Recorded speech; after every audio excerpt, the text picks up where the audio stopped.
Presidenti serb Aleksandar Vučić ka bërë thirrje SBA-s për më shumë kohë për të adresuar çështjet që lidhen me rafinerinë e vetme të naftës në vend, e cila është në pronësi me shumicë nga giganti rusi i energjisë Gazprom, raportoi të mërkurën Bloomberg. Më herët këtë muaj, shtëpia e bardhë aktivizoi kufizime që synonin nisin industria e naftës së Serbisë. Ky veprim e shtyu Kroacinë në fshqinje të pezullonte furnizimin me naftë bruto dhe rriti rrezikun e mbylljes së rafinerisë. Sanksionet goditën gjithashtu stacionin e benzinës të operuar nga NIS, të cilat nuk mund të pranojnë më karta American Express, Mastercard ose Visa.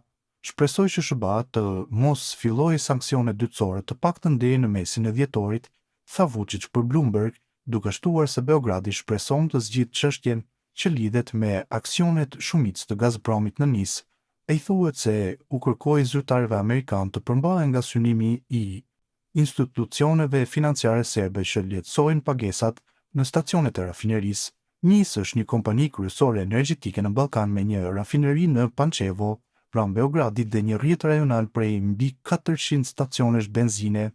Gazprom Neft është aksioneri më i madh me 44.85%, ndërsa Gazprom ban 11.3% dhe shteti serb zotron 29.87%.